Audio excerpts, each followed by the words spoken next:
might be this, might be that, might be maybe. I don't care about your maybe. My religion is not based upon maybes. He broke the treaty. Yeah. He broke the treaty. He gave it to his son. Which treaty? That he wouldn't give it to his son. How did he break it?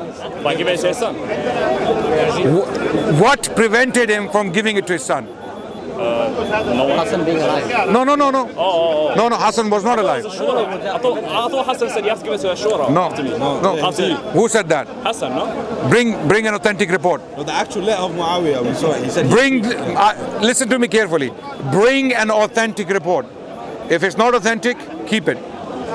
Lump it, as they say, you know. So anything. All the accusations against Muawiyah, all the blame game the Shia have been playing for the last 1,200 years against Muawiyah. Okay. Now, when I say Muawiyah, that doesn't equal Yazid. You have to understand, Muawiyah is a separate person. Yazid is a separate person. The father is one, the son is one. Okay, these are two different people. Okay, so when I talk about Muawiyah, I'm talking about his actions, his virtues, and his position in Islam. And the fact that Hassan gave him bay'ah, it removes all the the people cry today. People cry about what? Oh, he fought against Ali, he killed Ammar ibn Yasir radiallahu an. Okay, and the Prophet said, Taqtuluk fi'atul baghiya. All those things they bring, right? My question to all these philosophers and intellectuals and thinkers who evidently know more than the Sahaba who were alive then, right? My question to them is, did Hassan know all of this? Hassan was on the battlefield looking at Muawiyah's forces. He was looking at all of them. He could see all of them. He is on the battlefield with his father fighting the battle of Siffin against the Syrian army led by Muawiyah and Amr bin As and other people. Right? Hassan had first-hand knowledge.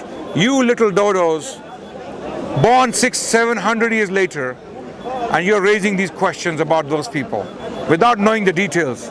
They knew the details. Hassan could see Muawiyah. On top of that, did Hassan not know how Ammar bin Yasir was killed? Did he not know? Did he not praise Janazah? Of course. And then having known all of that, he gives his hand into the hand of Muawiyah, calls him Amirul Mu'mineen, appoints him as Khalifatul Muslimin, okay, and then lives under his government, works with him, doesn't work against him, receives stipends from him, and advises everyone to obey him. And the outcome, the result, Allahu Akbar. The territories of Islam expanded into Persia and into North Africa. 20 years of Muawiyah were the most peaceful years after a long time. Okay, so those people who are barking at Muawiyah, radiallahu anh, barking. I'm not going to say talking against him. Those who are those barking at Muawiyah, you are either Jahil or you're a munafiq. And I would like to assume you're Jahil. And you're excused because of your Jahil, because of your ignorance, because you don't know the sources. You have been deceived. You have been lied to by all these muammams and all these propagandists and liars. Okay, It's a Shia source. You said all of this happened, but then you said Hassan knew all of this, but he still gave back. Wouldn't that just mean that he saw the political situation? He knew he was going to fight Muawiyah at this point. It shows in the historical records. Nothing. Ali was about. I am saying nothing justifies. Listen to me. Nothing justifies his actions. Nothing justifies. You can make any excuse under the heavens and say Hassan, he may have this pressure or that pressure. He might have thought about. None of that works. Even if Muawiyah had a knife on his throat like this, give bay'ah, Hassan was not justified. How do we know this? Wait. I'm telling you, how do we know this? He has a knife in his throat. No. I said even if he did. I said even if Muawiyah had a knife on Hassan like this, give bay'ah or you die. I believe Hassan was the son of the line of Allah. And Hassan was one of the bravest men alive on the planet. Okay, he would not fall into pressure. One second. How do we know this? Because when the time came to confront oppression, his younger brother Hussein came out. He did not come out against Muawiyah. Hussein agreed with his brother that Muawiyah definitely deserves to be our Khalifa and rule. This is why he didn't come out. immediately, as soon as Yazid comes to power, what happens? Hassan comes out, Hussein radiallahu anhu comes out. But why? Because this is the line of Allah. He's not like these munafiqeen. He's not like the people who killed him. Okay, you know what this story against Muawiyah, where it comes from the same people who killed Hussein. They invited him to Kufa and they came out to fight him. They're the ones who killed him. There is not a history on the planet that can deny this. The Shias themselves are writing that the people of Kufa killed him. Let me just ask you a question. Yeah. Would you agree that like the modern Shiism that is today, it comes from like the dynasty, the Persian dynasty that was exiled in China? They needed a reason to take back power in Persia. The Safavid. Exactly. So they used Shiism Yes. as a way to like Look, make they are influenced from the Safavid thought, but it is older. This but thought. I know it spread. Before it was like a fringe group. They spread because they used Shiism as a way to make takfir of the Persian Sunni rulers, so they could come back with the Chinese money and armies and take back Persia like in the name of Shiism. By the way, Iran in the group. year 1500, 500 years ago, Iran was 90% Sunni Shafi'i. Some of the greatest scholars of Islam came from Iran. Fakhruddin al-Razi, Ahmadi, some of the greatest scholars of Islam, some of the greatest Persian poets were all Sunni. Some of them Sufi, no doubt. You know, the most popular book in Iran today, and this is all Iranians, religious and non-religious. You go to the households, you find one book, if not two. Sorry? No, the Diwan of Hafiz Shirazi. The Diwan, the poetical collection of Hafiz Shirazi, Sunni. And the second book they have is Iqbal Lahori. Allama Iqbal from the Indian subcontinent, because he wrote in Persian. His poetry is more popular in Iran than it is in Pakistan, because he wrote his Diwan in Persian. And you don't find Nahjul Balagha there. Exactly. Right? So the Iranians are leaving this cult called 12 Shiaism in droves. They are leaving right now. There is no, because that goes against the Shias. There are khutbahs in Nahjul Balagha that they pull the rug from their feet. In the khutbah in Nahjul Balagha, that Ali bin Abi Talib, in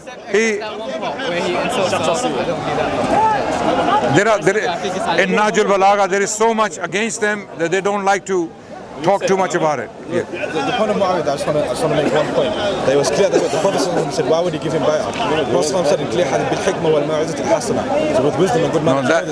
No. But number two as well. That's not about. No. You're misapplying the verse. But even that, look, that to aside, even at points, he made agreements. He didn't go to war. Sometimes he did. Sometimes it wasn't even if you had no chance of victory. I asked you a question. He knew you can't attack now. Like even just from the white man, when Ali went into that war with the reports tell us Hassan had a bigger army than Muawiyah. But look, when Ali went to that war, No, Muawiyah said to Amr bin As that I can see an army. Actually, Amr bin As said, I can see an army that will not go away without shedding blood. And Muawiyah said, if we fight, many more children will lose their fathers. So send a message to Hassan. And Hassan accepted. He accepted, yes, let's join hands. Yeah, but let me tell you one thing, look, Ali, before when he was wearing Muawiyah, it's clearly in the records, it's just historical records. When he was gathering troops for that first campaign against Muawiyah, he couldn't gather enough troops, so it had to be delayed. It's in the records, he had to literally say, we're not going to go on this jihad against Muawiyah, it's going to have to be the next season. So they carried him. It wasn't jihad. Whatever it was, whatever they called it. It wasn't jihad. It wasn't jihad. Ali never called it jihad. Okay, maybe he didn't. Maybe that was maybe. And then the next one, then they win. And then after that, when Ali, literally, it's written in the record, when Ali passed away. You know, these stories. His forces literally dispersed. So number one.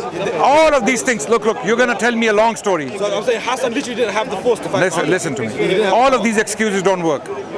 None of this. You will not bring an excuse to me that I haven't already considered, and none of these excuses will work. Nothing excuses giving bay'ah to a kafir. Nothing. That's not what happened afterwards. The Shia believe he's a kafir. We're not arguing with Shia. No, okay. Okay, then if you're not Shia, then be quiet and go and enjoy a coffee. Don't stress yourself. If you're not Shia, just go and enjoy a coffee there. Okay.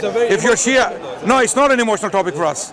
The problem is we start listening to the mechanic and the hairdresser and what do you call it? Any other names? What we're saying is the Sunnis have to. Okay, we are not listening to our ulama.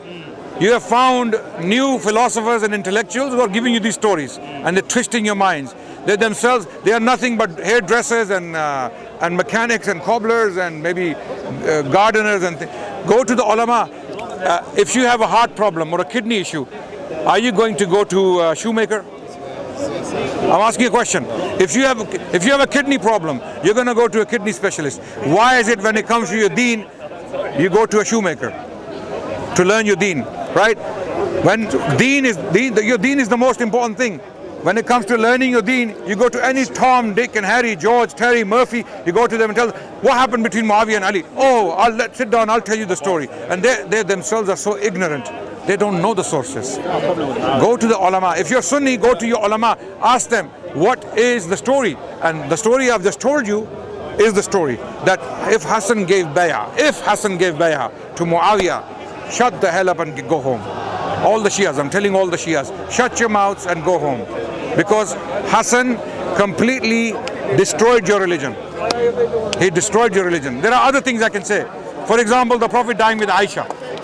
The Prophet ﷺ died in the arms of Aisha. In her house.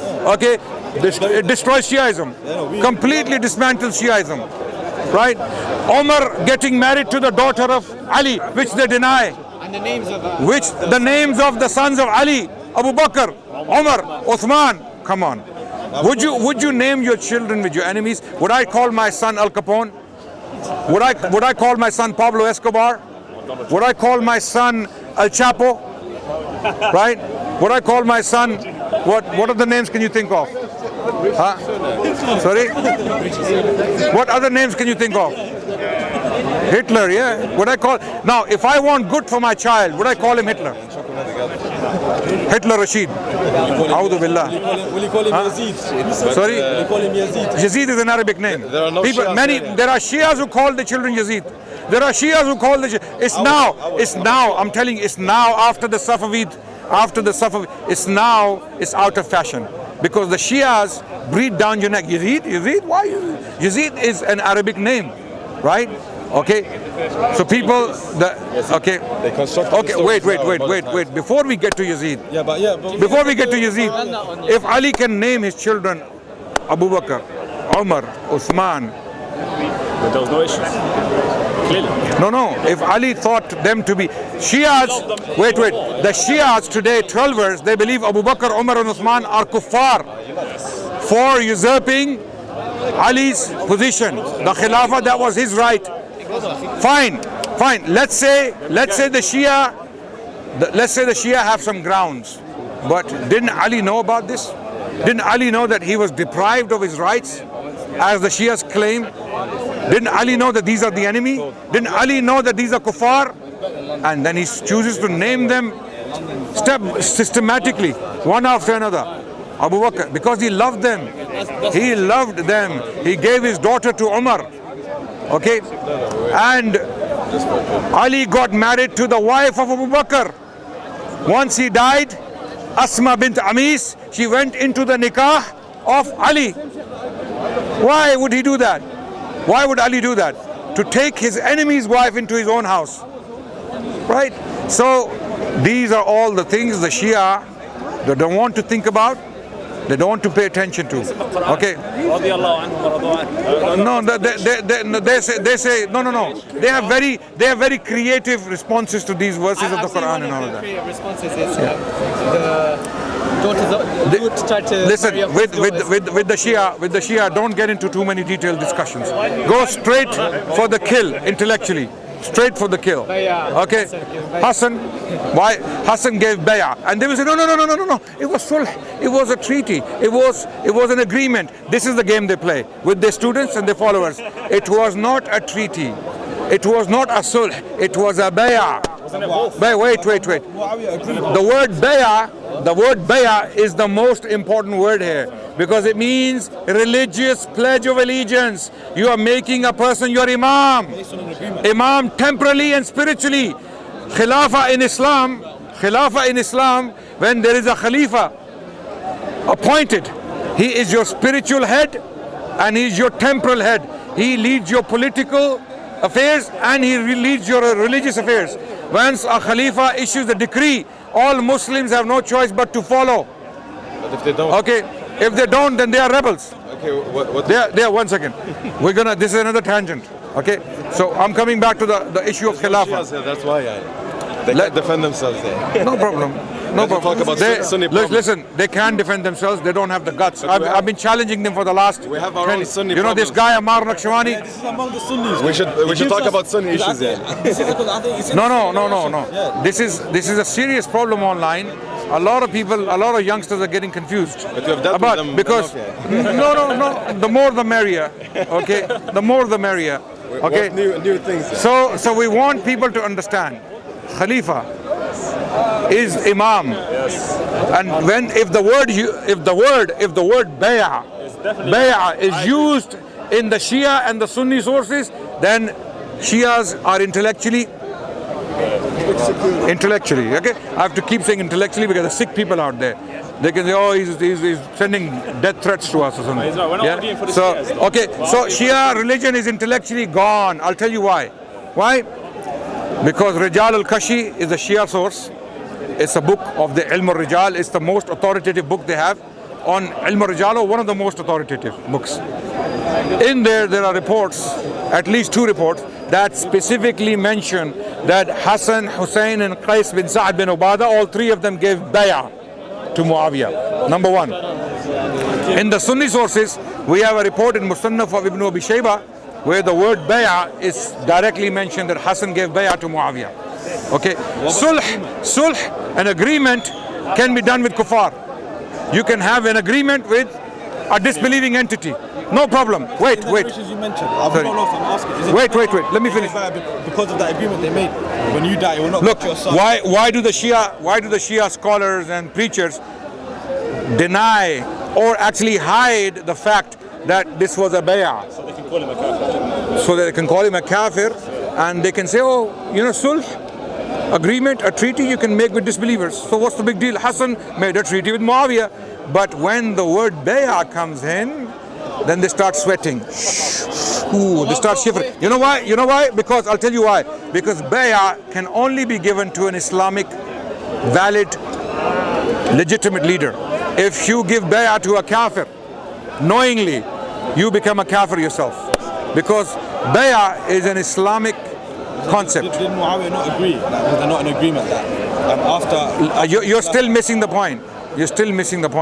Once bay'ah is given, agreement is irrelevant. Once bay'ah is given, agreement, whatever they agreed to, first of all, we have no authentic sources on the terms of the agreement. People claim terms.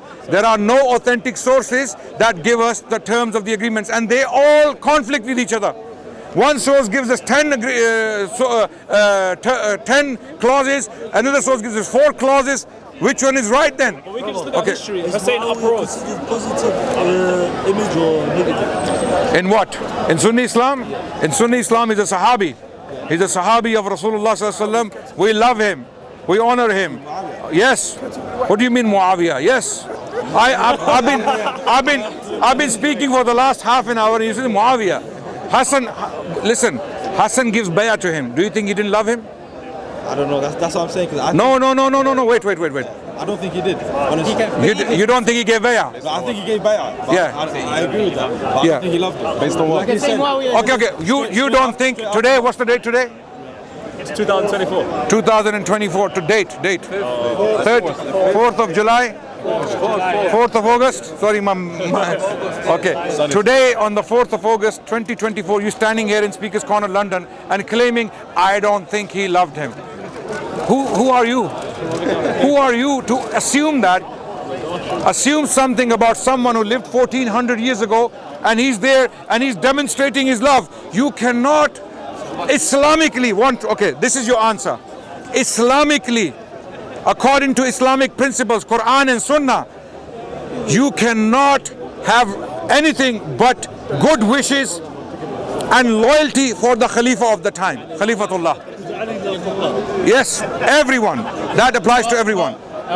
Okay, so if Hassan made him Khalifa, Hassan is adopting or accepting all the consequences that come with giving bay'ah to a person. That means loyalty, unconditional loyalty. If Muawiyah commands now, okay, now we are united, I'm the Khalifa, march right. They have to march right. No. Why? Who? Where? When? None of this. In Islam, we have to obey the leader. We're not discussing Yazid. Yeah, we're not discussing Yazid. Yazid is a different matter altogether. Yazid committed many crimes. Yeah, so why is Muawiyah guilty of his crimes? No, but why do we connect Yazid with Muawiyah? No, because he got appointed. People say he got appointed. Okay, let me tell you something. I'll tell you who appointed. Wait. I'll tell you who appointed Yazid. Hassan. Hassan appointed Yazid. You want to shoot someone? You want to blame someone? That's true. Is that true? I'll tell you how. Brother, what's the When Hassan gives bay'ah to Muawiyah, makes him his imam, that means he follows his judgment, he follows his decisions, and he does not challenge him. I thought they were following short the entire Okay. time. I believe Muawiyah radiallahu an, I believe, this is my opinion, and Allah knows best. I'm not going to get into Muawiyah's mind radiallahu an and try to assume things on his part. I believe he had sincere intentions. Wallahi, I have nothing but husnul dhan. Husnul dhan for Ali, husnul dhan for Muawiyah, husnul dhan for all. But the Shia, they don't have this. They have su'ud dhan for all the Sahaba, and amazingly they override Ali. The Shias today, the Muammams and the preachers, they believe that they know better than Ali. They would have made a better decision. Ali gives his daughter to Umar. Ali gives bay'ah to Abu Bakr. Ali defends Uthman according to some weak reports, and I'm being very honest, sends two of his sons to stand at the door to protect Uthman. These are weak reports, by the way, yeah? But they are there. They are weak reports. That one of the Hassan got injured. He got struck on the head. Where was he? Hassan and Hussein, both of them are standing at the door of Uthman guarding him. And then the Khawarij rush the house, and Hassan and Hussein fight them, according to these reports. And Hassan gets injured. And there is a report that when Hassan went back to his father to tell him the news that Uthman radiallahu anhu has been killed, the report said that he struck his chest. This is the first time in his life he struck one of his sons, Ali bin Abi Talib. He struck his chest and he said, how can you allow this to happen? These are weak reports. I'm being very honest. Okay? And the list goes on and on and on, from naming their children after these people, from getting them married, intermarrying into the families of the Sahaba, okay, praying their janazas, praying for them after the Battle of Siffin. Both sides are dead. There are people killed in the thousands. What does Ali do? He gathers his own people and says, pray for them? No. He tells his followers, bring all of them. And he prayed janazah. Nahjul Balagha is there. He prayed janazah over all. How can you pray janazah? Was he doing taqiyya? What taqiyya? He has a sword. He has an army behind him. What taqiyya? Taqiyya is haram in a situation like this, when you have defeated your enemy. You are in power. You cannot do taqiyya. So the games the Shia play, taqiyya. This was taqiyya. Ali gave bay'ah to Abu Bakr, taqiyya. Hassan gave bay'ah to Muawiyah, taqiyya. Ali naming his children Abu Bakr, Umar and Uthman, taqiyya. Taqiyya. So all the religion. Deny all that. They say he didn't give his. They don't deny it. It's in the books. They don't know the books. They don't. It's in Rijalul Kashi. Yeah. The Shia book of Rijalul Kashi.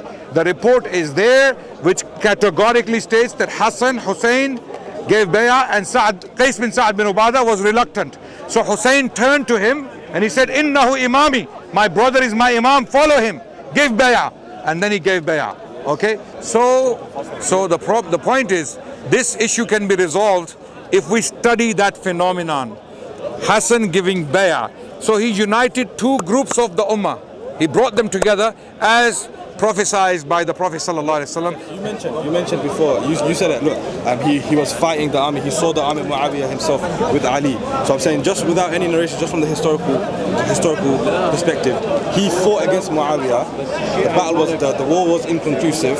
His father died. The armies dispersed. He didn't fight. But as soon as his brother came into power, the conspiracy started again. Obviously, we know Muslims until they were killed, obviously in a horrific way, and then it dispersed again. But as soon as Hassan passed away, Hussein tried to fight the same regime that Muawiyah left behind. When Hassan No. When did Hassan pass away? What year? 10 years before Muawiyah died. 10 years. Now this is very interesting. Wait. No, wait. If Muawiyah was whatever the Shias think he was, first Hassan gives bay'ah to him. Then they live under his rule and work with him for the greater good of the ummah. Okay? And then Hassan dies, radiallahu anh. Another 10 years, Hussein is living under the rule of Muawiyah. And amazingly, now check this out. The people of Kufa, the people of Iraq are writing letters to him. Rise up, rise up, rise up. We are with you, we are with you. And Muawiyah, radiallahu anh, he is the Khalifa. He's fighting the Romans. He's fighting the Persians. He has a huge empire at his disposal. He has his intelligence. So he writes a letter to Hussein according to some sources. I don't know yet the authenticity, we will check. So we have to be honest. He writes a letter to Hussein. He tells him, do not listen to the Iraqis. They betrayed your father. They betrayed your brother. They will ditch you. They will abandon you. Do not listen to them. Okay, Allahu Akbar. And guess what? From history we know Hussein did not listen to them. But as soon as Muawiyah dies and Yazid is appointed, okay, By who? by his father. And I believe, no, you look again. Even No. Who are you? My question is, who are you? Who cares? Wait, I am again. Later.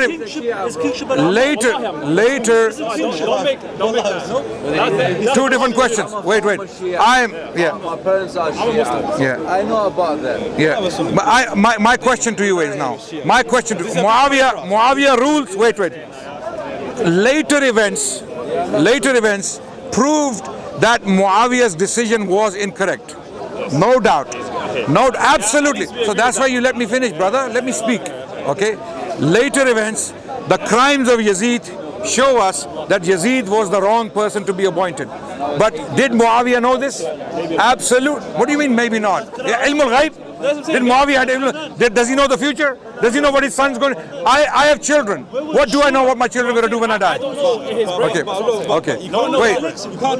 Question one by one. We will address every single one of your questions. Now let me address this one first. But Muawiyah, did he know? No, you're acting as if he was just some one guy who doesn't know about anything. Okay. What does Muawiyah? Wait. What does Muawiyah know about his son? What does he know about his son? No. You don't. First of all, let me tell you, you guys don't know. No. You guys don't know. Okay. What we do know is from the sources. What do the sources tell us? What does Muawiyah know about his son that he chose him to be the leader? What does he know about him? Okay. Muawiyah knows that his son Yazid has led multiple campaigns against the Romans. Wait, this is the information the Shia, they do not give to their gullible followers, okay, because they don't want them to have any understanding of these matters. Again, I'm not saying what Yazid did later on is justified. Absolutely not. Yazid committed crimes that cannot be forgiven. Number one is the killing of Hussein radiallahu anhu. Although the Shia of Iraq are more guilty than Yazid. Yazid is guilty. Okay, the Shia of Iraq, the people of Kufa, they are more guilty than Yazid, and I'll explain why. Let me first give. What does Muawiyah know about his son that people don't know today? That he appointed him. Clearly, he must, because he ruled for 20 years. He ruled an empire. Okay, and now he wants to appoint someone that he thinks is able to run the empire after he's gone. So who is he looking at? He's looking at his generals. people who know the politics, people who have fought with the Romans, who understand the Romans, because the greatest threat to the Muslim world at this time is the Roman Empire. Okay, because you have taken territory from the Romans. Damascus was Roman, and he is living on the borders of the Roman Empire, and his son led campaigns against Constantinople. In one of them, brother, sorry, excuse me, yeah, in one of those campaigns was Abu Ayyub al-Ansari radiallahu anh, who died on this campaign during a campaign which Yazid bin Muawiyah was leading. Okay, now was this jihad fi sabilillah? Absolutely, this was jihad fi sabilillah. This is the greatest form of ibadah what a Muslim can do when it's valid and is justified. Yes? Okay, wait, we're coming to that. So Yazid did jihad fi sabilillah in the life of his own father. As a young man, led campaigns. So his father was grooming him.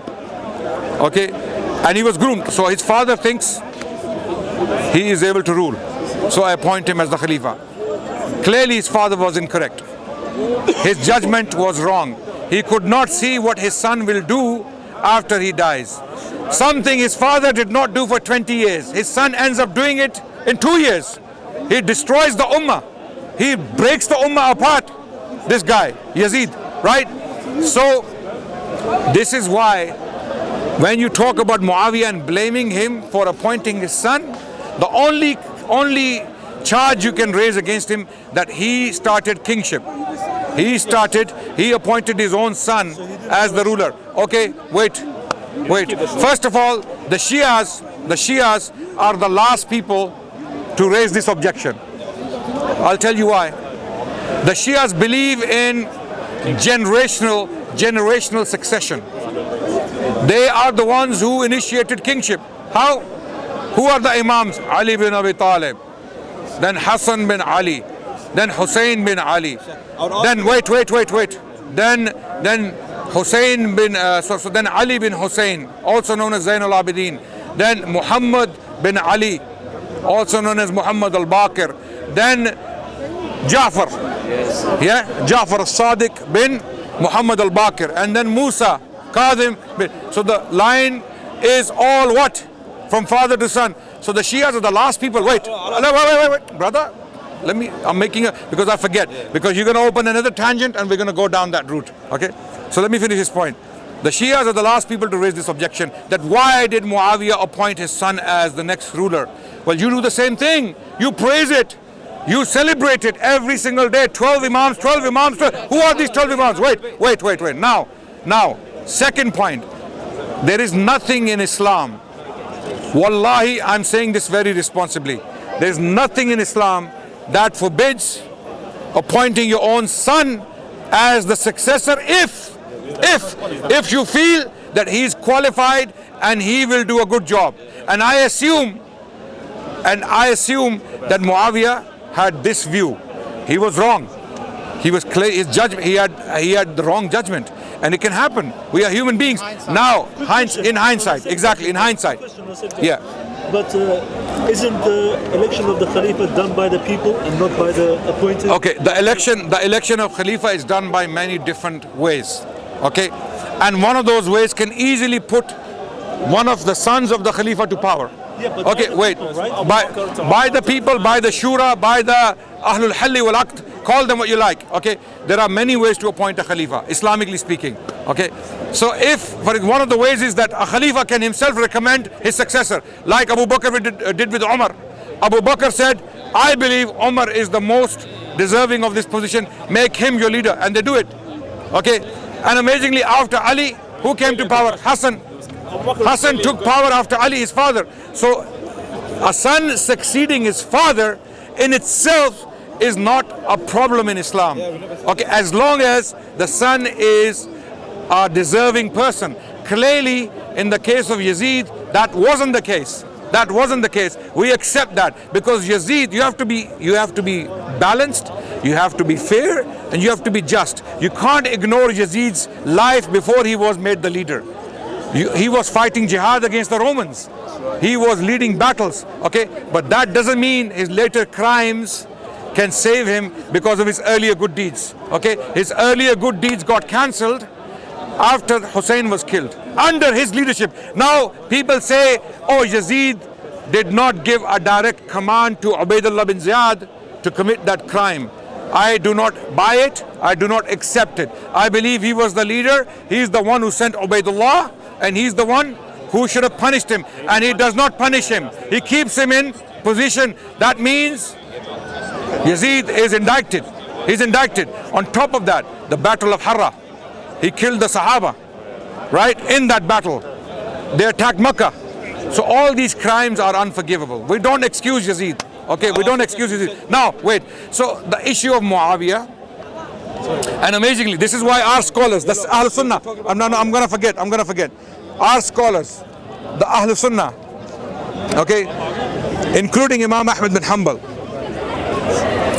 what was his view on Yazid? La nuhibbuhu wa la nasubbuhu. We do not love him, we do not curse him. We leave his affair to Allah subhanahu wa ta'ala. May Allah deal with him as he deems fit. I'm saying this on camera. May Allah subhanahu wa ta'ala deal with Yazid as he deems fit.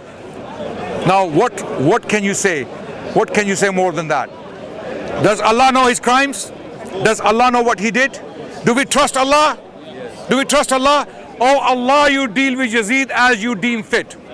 Khalas. Ameen. Say Ameen. That's it. That's our indictment. Now, for me to call him this and that and curse and curse and curse, This is putting yourself into sin. because I am not going to become Allah. Okay, we acknowledge that he committed. So the issue of Yazid is completely blown out of proportions. Hassan's bay'ah to Muawiyah, when people try to blame Muawiyah for the crimes of Yazid, they are liars and they are unjust. They are, because then in that case, be fair, indict Nuh alayhi salam for the kufr of his son. The Quran says, "Innahu laysa min ahlik." Nuh is saying to Allah, "Oh Allah, my son. Oh Allah, my son." And Nuh is a human being. He has love for his son. Yes or no? Right? This is a prophet of Allah. And Allah tells him, "Innahu laysa min ahlik." He is not from your family. He's not your son. Why? Because he is unrighteous. He is unrighteous. So he's not your son. So this is Quran. So how can we use Yazid to condemn Muawiyah? Two different worlds, two different people, two different profiles, two different characters. The only blame people put on Muawiyah is that he appointed him. Well, he appointed him not knowing what he's going to do. I'm sure if Muawiyah radiallahu anh had known what his son will do, he would kill him himself.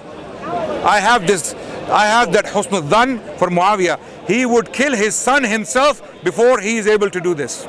Because Muawiyah would never, you know, by the way, this is another point people raise about many assassinations took place during the reign of Muawiyah. Those killers of Uthman were picked one by one and they were assassinated. Some were executed. Muawiyah had the power, he had the armies. He could have easily grabbed Hassan and Hussein and do something to them. Why did he keep them alive? If he was so evil, why is he sending them money every month, every few months, and hundreds of thousands of dirhams? Hassan and Hussein radiallahu anhuma, both are princes, were multi-millionaires. They did so much charity. We know the stories of the charity of Hassanain. Both of them, Hassan and Hussein, giving thousands of dirhams in charity to fuqara. We know these stories. Where was the money coming from? Not Muawiyah. It's not Muawiyah's money. It's the Ummah's money, which Muawiyah was the custodian of, and he was sending this money to. It's not Muawiyah's money. Muawiyah did not bring this money from his family or from Banu Umayyah. Okay, this money is Ummah's money, and he is giving it to the family of Rasulullah sallallahu alaihi wasallam out of respect for them. That these are the children of our Prophet. They have to be prosperous. They cannot live like beggars, and this is why they were so rich. They were so rich, and they were so charitable that once the money was delayed, and Hassan radiallahu anh, he had given all the money out, and he was waiting with the money because he had, and then the money came. There are reports like this. Okay, so it's not about money. The point is, they had a very good relationship.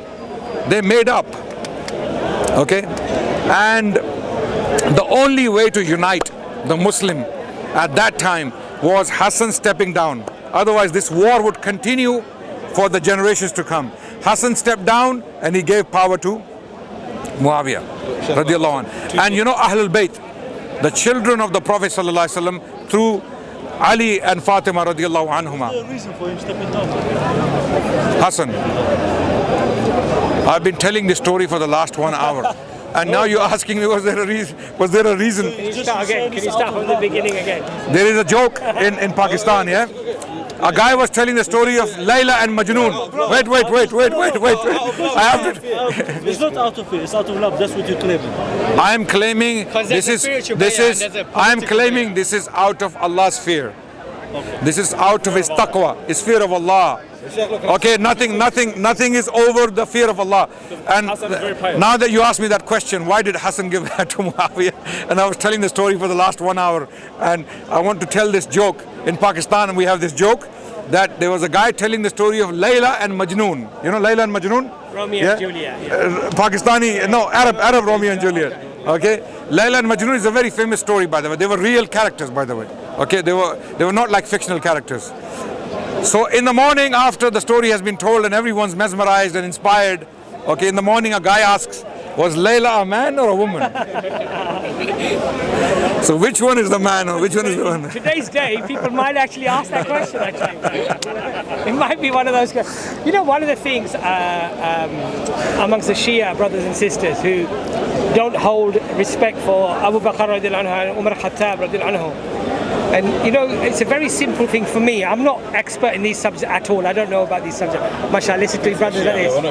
I'm not saying you are. But I'm not saying that you are. But what I'm saying is that, you know, if you could be buried anywhere in the world and you could pick a spot, where would it be? Next to the Prophet. Right next to the Prophet by his feet, sallallahu alaihi wasallam, right? This is the best spot on the whole world. So anyone who speaks ill of Abu Bakr radiallahu anhu, Umar Khattab radiallahu anhu, know that they're buried right Akbar. next to the Prophet sallallahu alaihi wasallam. And if they were treacherous, Allah would never allow. Allah would have dealt with them the way He dealt with the munafiq in Badr. It doesn't stop in there. A well, right? Brother Abbas, so for me, that's a very profound. This is a very powerful point. You have to think, and if you know the details. No,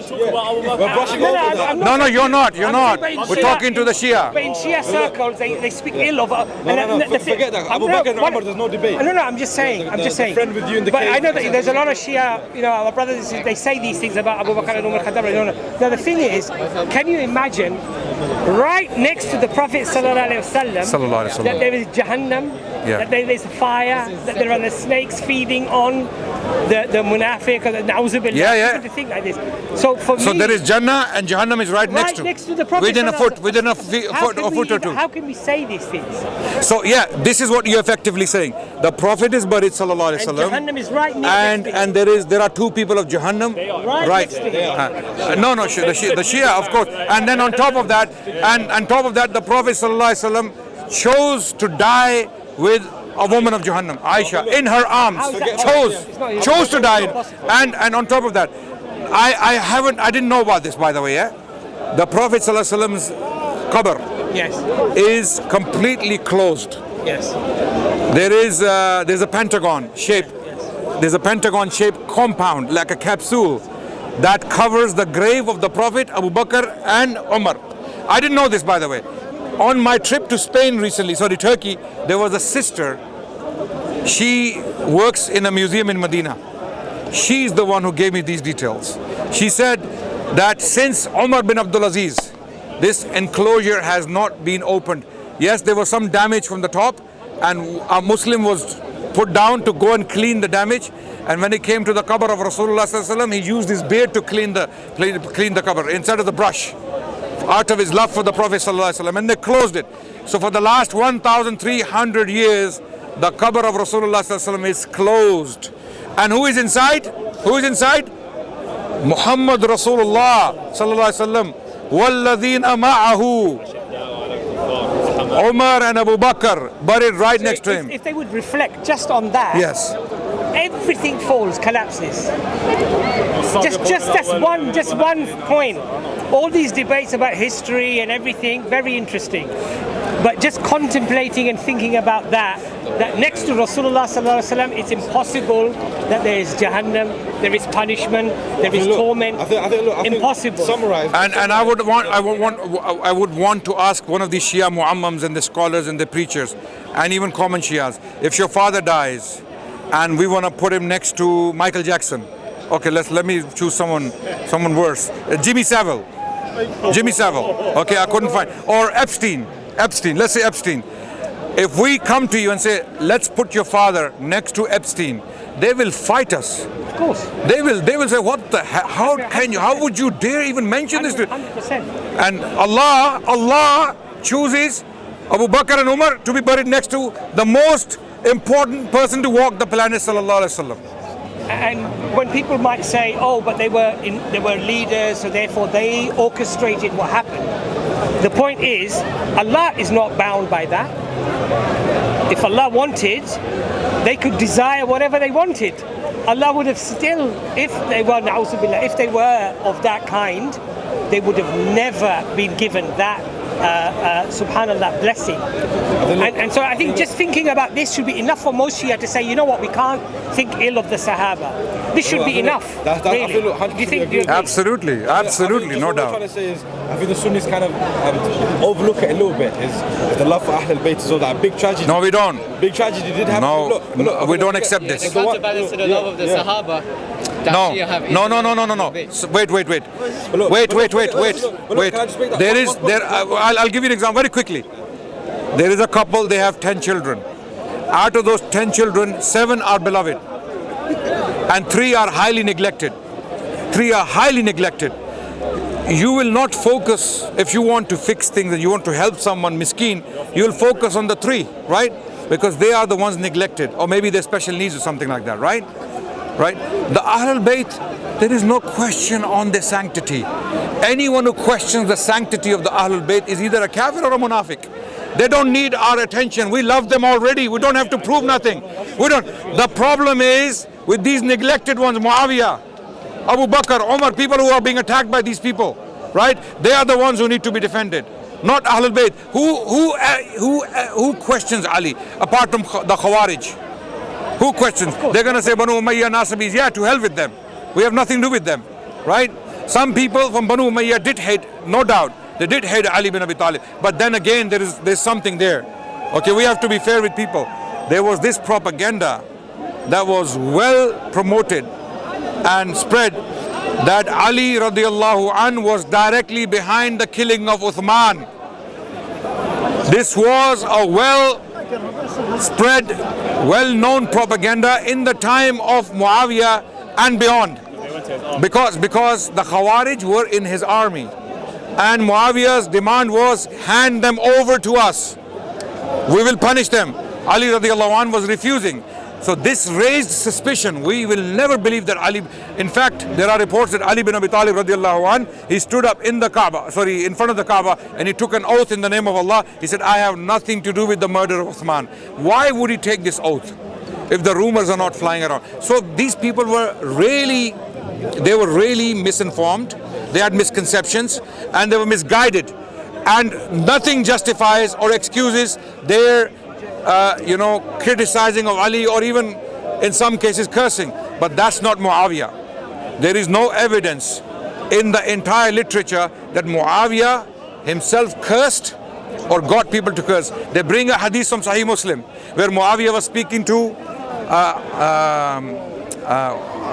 Sa'ad bin Abi Waqqas, and he asked him, what prevents you from doing sab? The word in Arabic is sab on Abu Turab or Ali bin Abi Talib. What prevents you? So the Shia and the cronies, they translate the word sab as cursing, as swear words.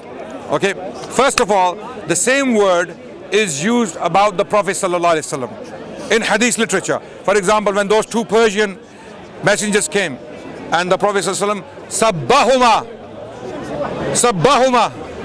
Now there are 2 options. Either the Prophet ﷺ was swearing at them, your mother this, your sister this, your this, whatever, a'udhu billah. Either that or the Prophet rebuked them.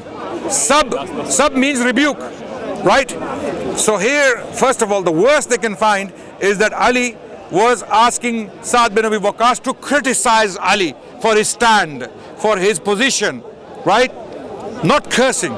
So what they do is they use the word sab and they extend it to la'an, to cursing. There's nothing there. Okay? Every single report they bring. So for example, there's another report they bring that there was la'an done from the mimbar. Okay? And the question is, where is the evidence? There's no evidence. Another question I have is Hassan and Hussein. Wait. Did Hassan and Hussein know that Muawiyah was allegedly causing Ali bin Abi Talib to be cursed from the mimbar? Did they know? The Umayyads did that. Wait. We're not discussing Umayyads. I'm talking Muawiyah. Did Hassan and because the Shias claim that Muawiyah was getting curses done from the mimbar for Ali. They claim this. My question is, did Hassan and Hussein know? Hassan lived for nearly 10 years of Muawiyah's reign, and then no. If it happened, would they have known? They had well-wishers. Hassan and Hussein had well-wishers throughout the Muslim empire, right? So clearly it didn't happen. Because if you claim this happened and both of them were silent, then you're claiming that they were cowards and they didn't have the guts to defend their father against such actions. And then, they accuse, what they say, the Shia, taqiyya. This was in the greatest interest of the Ummah. They kept silent because they didn't want fitna. So why did Hussein come out? Why did Hussein come out? If this is the case, they didn't want fitna and they took all those curses against their father during the reign of Muawiyah, why did Hussein come out with his family and go to Kufa to get them killed? Radiallahu anhum. Why? So clearly that wasn't the case. This wasn't happening. This is a lie. Yeah, sorry. I'm saying one thing to reflect on is that if you speak good of Sahaba and you're wrong, what happens to you on the Day of Judgment? Nothing. If you speak ill of the Sahaba and you're wrong, what happens to you on the Day of Judgment? Big issue, right? So I would say, when you're talking about history and you know that there are opinions of people, I would say better stay away from that and say, you know what, Allah knows best. These things should not affect my aqidah, my iman, my practicing of Islam, and let me not say anything where if I am wrong, I'm going to have a tough time on the Day of Judgment and in my grave.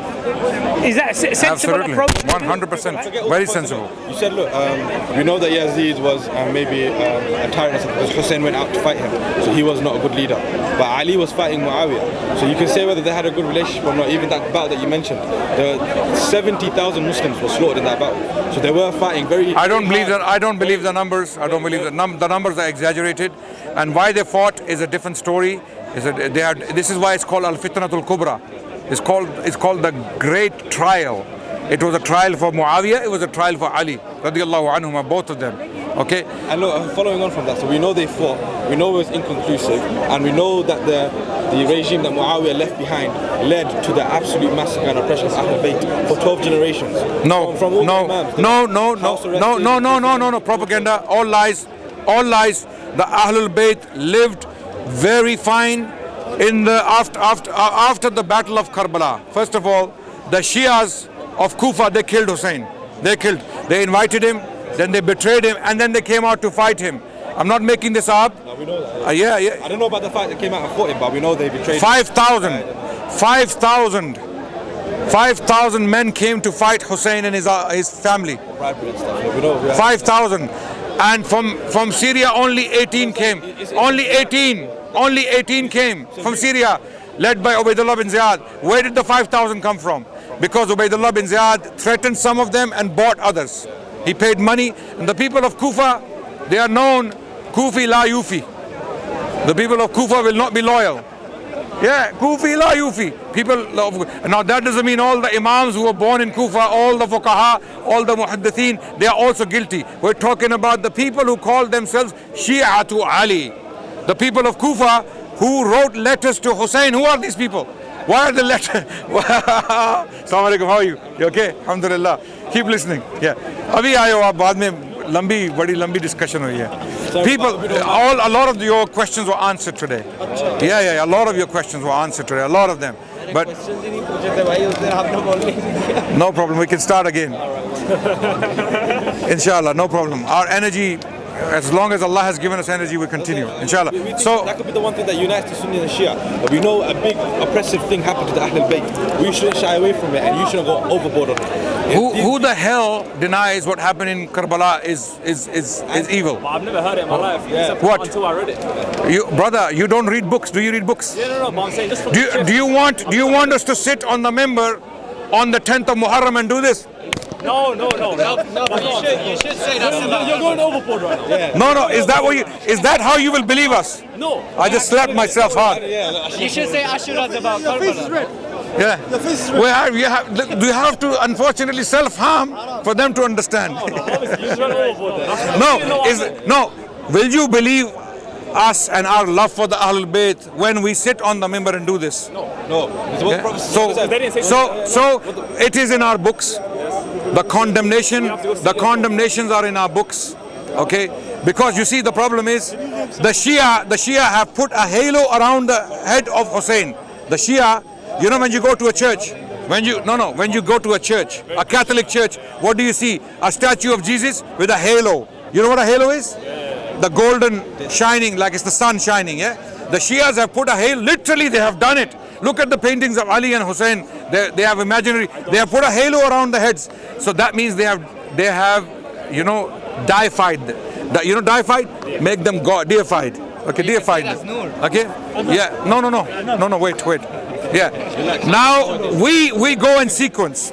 To us, all the Sahaba, we don't have a separate love for Ahlul Bayt and separate love for the Sahaba. We don't separate them. This is one thing people don't understand. The Shias in particular, they want us to make shrines in the name of the Ahlul Bayt and strike our cheeks and stab ourselves in front of those shrines. Then they will believe that these people actually love them. No, wait.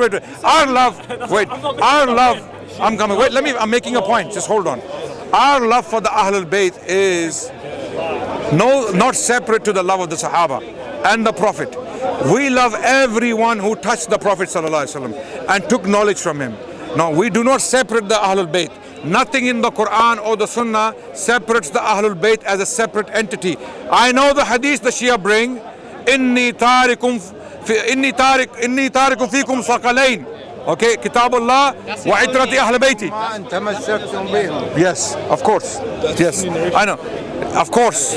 So what? And at the same time, the same prophet, he said, "Alaykum bi sunnati wa sunnati al-khulafa ar-rashidin al-mahdin min ba'di." Same prophet is saying this.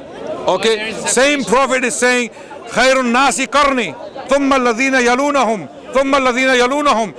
So you want us to put all of these in the bin and just follow one report. So what is the lesson? The lesson is we take all of these reports collectively and give love where it's due. So we love Umar, we love Abu Bakr, we love Uthman, we love Ali, we love Hassan, we love Hussein, we love the entire family of the Prophet, and we love the Sahaba. I got something to break down the Shia fundamentals. Wait. I'll ask the first one. I was going to ask you, is there any books that have these accurate historical events that we should read? Yes. To avoid Adnan Rashid. Listen to this video again. Because unfortunately, yes, Ali Muhammad al-Sallabi, the biography of Ali bin Abi Talib. Sheikh Ali Muhammad al-Sallabi has a biography written specifically of Ali bin Abi Talib. Read this biography from cover to cover. The life story of Ali bin Abi Talib.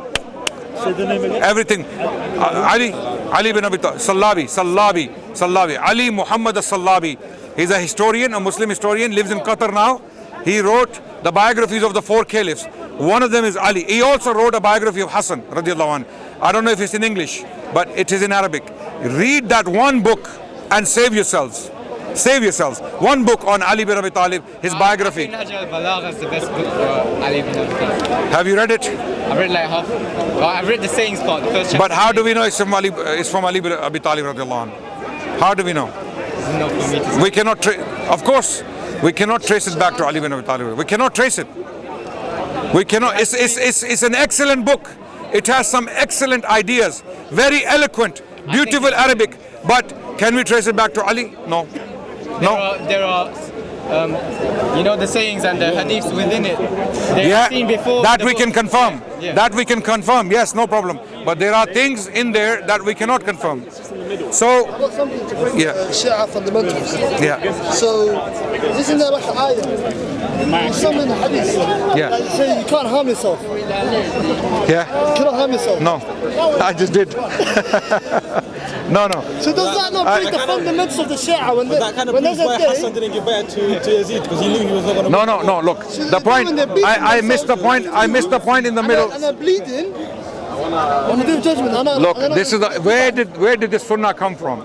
This sunnah of stabbing yourself and striking yourself. Where did this come from? It came from Kufa. The very people who invited Hussein, they wrote letters, and then he came. Sahaba told him, don't go, they will betray you. And he said, no, they need my help. Hussein radiallahu anh, he said, they are our followers, they love us, and they need our help. He goes, long story short, we know what happened. They are the ones who betrayed him. If we accept the reports, he took out letters and he said, is this person among you? When the army came to fight him, they said, yeah, we are here. But you're the one who invited me. They said, we made a mistake. This is the people of Kufa.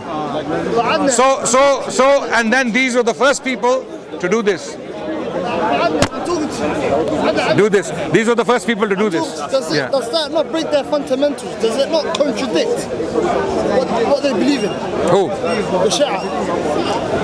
Does it not contradict their beliefs? Yeah, because they're beating themselves with their knives and they own some of their own fair scholars who have some level of justice in them. They are also saying that this is the sunnah of the killers of Hussein. This is the sunnah, and this is now so widespread that in the streets of UK they are doing this. Now imagine all those white people, non-Muslims. Sorry, with you. no problem. Still, we can live together in this world. You just now, you said some hadith. Yes. Which Prophet Muhammad says. You just came now? Just 10 minutes. Yeah, I've been speaking for the last an hour and a half. I heard you, but you didn't complete the hadith. Which one?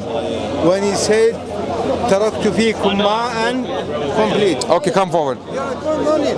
Okay. So. Inni tarakum fiikum. Okay, let's go. Let's take this hadith. Let's take this hadith step by step. Inni tarikun fiikum taqalain. Not like that. Wrong. Yeah. Inni tarakum fiikum ma'an tamassaktum bi. You don't. Kitab Allah. So the version I'm saying is not correct. Inni tarikum fikum thaqalain. Kitabullah wa itrati ahl bayti. No. Inni tarikum fikum. You have to say it as. Okay. Let's take your version. Let's take your version. My version. No, you are perfect. But the thing is, when we say hadith, either we say it as it is or we don't. Okay, my response to that is, the first thing the Prophet mentions is Kitabullah. Which are the thaqalain? We'll talk about it. Yeah. Kitabullah, number one. Yeah. And Kitabullah, we have no dispute. Yeah. Yes? Yeah. Kitabullah, we all understand what that means. Bukhari and No. Wait. No. Sheikh. Habibi, don't go too fast. Let's go slow down. Yeah. We all agree Kitabullah. Yeah. Okay? We agree on the definition of Kitabullah, the Shia and the Sunnah. Yes? Yes. Okay. Where we disagree is who disagrees? The definition of Ahlul Bayt. Sunnah and Shia, they agree, both of them. No. Open Bukhari, write in Google. No. Bukhari and Muslim. Relax. Relax, Sheikh, relax. We will speak. We'll speak. The Quran, we agree what it means. The dispute between the Shia and the Sunnah is who are the Ahlul Bayt. The Shia say Ahlul Bayt means Ali, Fatima, Hassan, Hussein. Okay, I give you something. Okay, wait. From Bukhari. Wait, Sheikh, wait. Relax. This is none. Relax. The Sunni view is Ahlul Bayt means primarily the wives of the Prophet sallallahu alaihi wasallam. Well, what's And about, then wait, relax. This is everybody knows. Let Hadithul Kisa. me What is Hadithul let me Kisa? tell you. We'll come to hadith. What you I say know is- all of these things. I've been doing this for years. Yeah. I know. Okay, I've been doing Ruqya on Shia for a long time. So please. The Sunni view is primarily it means wives, and then the wider circle of Ahlul Bayt because of the hadith of Kisa. That also means Abbas. No. Wait, relax.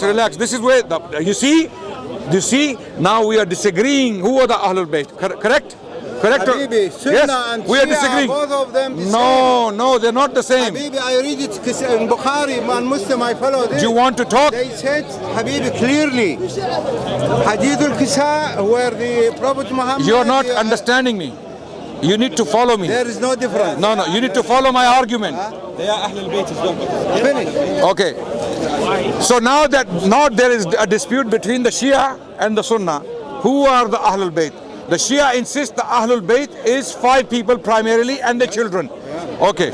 We the Sunnis, we say Ahlul Bayt primarily means the wives, then the wider circle of the Prophet's family. For example, the children of Abbas, the children of Abu Talib, and the children of Ali bin Abi Talib, and Aqil, and the children, the uncles and the children. Now, you're listening? Yes. Okay. The Shia say no. Only those 5 because of the Kisa. We take them to the Quran because number one thing in this hadith is Kitabullah. Number one is Kitabullah, then Itrati Ahl Bayti. Right? Now, when we go to Kitabullah, the term Ahlul Bayt is mentioned only twice. Only twice in the Quran. There are only 2 references in the Quran where the term Ahlul Bayt is mentioned. Number 1 in Surah Al-Ahzab, verse 33. Yeah. And number 2 is Surah Hud, verse 70. No, Hud, 73. 73. Yes. Ahlul Bayt is a term mentioned in the Quran twice. In both cases, specifically, it refers to the wives of the prophets. In one case, the wife of Ibrahim alayhi salam, and the other case, the wives of Rasulullah sallallahu alaihi wasallam. Because the verses before and the verses after, Ya Nisa an-Nabi, Ya Nisa an-Nabi, Ya Nisa an-Nabi, all the wives of the women of the Prophet. So the Quran tells us Ahlul Bayt specifically means wait. I'm finishing. Do you deny what I just said to you? Do you deny this? Because you give part of the story. I am not. I just gave the full story and I'm explaining the details. Do you accept the wives of Rasulullah to be Ahlul Bayt? Well, they are all, if you mean what simple question. Not I believe avoid the Prophet Muhammad, avoid the tafsil. Bukhari and Muslim what they said. Okay, wait. I follow those. Okay, no problem. We'll get to them. Bukhari and Muslim they said very clearly. We'll get to all of them. My question to you. Quran and Ahlul Bayt. My question to you is: are the wives of Rasulullah sallallahu alaihi wasallam Ahlul Bayt according to the Quran? Just yes or no? I say what Prophet Muhammad said. When he put them, okay. You don't I'm going to ask the question again. You don't listen, my friend. I answer you. You're not answering. Are the wives of Rasulullah sallallahu alaihi wasallam Ahlul Bayt according to the Quran? Do you all understand my question? Do you understand my question? And you don't allow me to reply. So tell me, yes they are Ahlul Bayt. Yes or no? Yes. It is a matter well, the Quran says in Surah Al-Ahzab, verse 33, that the wives of Rasulullah are Ahlul Bayt. Categorically. Do you deny it? When Sayyida Aisha, she wanted to come under the Kisa. Not Aisha, Salama. No. Not Aisha, Salama. Salama, it's wife or not? It's wife. Finish. So it wasn't Aisha, Sheikh. It wasn't Aisha. It was one of the wives or not? Salama. Wait. So we know this. What did he say to her? We are not disputing this. Habibi, what did he say? We are not disputing. This is the answer to you. You ask me a question, this is the answer to you. Yes, what did he say? when his wife asked him to be under the kasa, the Prophet Muhammad told him, no, you are good. Yes. You are What good. does that mean? No, what? No, wait. Yeah, good, very good. When he said you are good, yes. What does he mean? And what is khair? What is that khair? I want. Okay. No. You are good. You are No, good. no. What you you're are good woman. You are perfect woman. No. My wife. This is all I will explain. Because the Quran already declares them to Ahlul Bayt, to be Ahlul Bayt. The khair. Wait, because of the Quran, they don't need this endorsement. Who needs this endorsement? Who is not actually mentioned in the Quran? Okay, that is Ali bin Abi Talib and his children. Fatima, you can argue that in the ayah of Mubahala, she's mentioned. Okay, in Surah Al Imran, verse 59, she's mentioned. Is it verse 59 or which verse is it? Around there. Yes, so she's mentioned. You can argue, but Ali, and okay, they can also argue Abna. Okay, my question now is, in the Kisa, are we denying them? No, we're not denying them. We believe they are Ahlul Bayt. Allahu Akbar. We will die upon that belief. But these people, they say the wives are not the Ahlul Bayt. The hadith, when it talks about Inni tarikum fikum thaqalain, Kitabullah wa itrati Ahlul Bayt, they say no, Ahlul Bayt there means only the Kisa. Nothing to drop their values. And they deny the Quran. Values They deny the Quran. will stay as they are. Zainab wasn't in the Kisa. Was she's not the Ahlul Bayt. Allahu Akbar. So what about the 12 Imams who were born later on? No. What about Muhammad al-Baqir? What about Zain al-Abidin? What about Imam Ja'far al-Sadiq? What about Musa Kazim? They were not under the Kisa and they are from the Ahlul Bayt. Zainab is not. Allahu Akbar. Because now when you are now available and your son is not yet come, okay, and this hadith come, what would say? He and the children after him, Isa and Abdullah and Muhammad, because they were not born at that time. Al-Mubahala and Hadith al-Kisa, they were only these. But again, I am telling you, the idea that you always look at it negatively is what? No. This they don't. Wives, we don't consider them al-Bayt. You don't. This will not drop their values. Their values, they are as they are. They are on the top of the human. No, the Shias give 6 talaqs to the wives of Rasulullah sallallahu alaihi wasallam. Okay, in particular Aisha radiallahu anha. They believe Aisha was misguided, and so was Hafsa. The Quran condemns them in Surah Al-Tahrim. The Quran condemns them in Surah Al-Tahrim. No. This is علي طلق أزواج الرسول. ما عندكم في كتبكم. طلق مين؟ Talaq means they are not. They are. علي طلق أما طلق. Surah Al-Tahrim. خليني أقول لك fact. There is one fact. Okay, maybe somebody. No, the mic is here. The mic is here. The mic. They cannot hear you. From this, the people will not hear you. extremist, and you follow what he says. Okay, my question to you is, we will have a conflict forever. Our beloved, our brother, I have a question to you. No, do you believe? One by one. Okay, one by one. My first question. Do you believe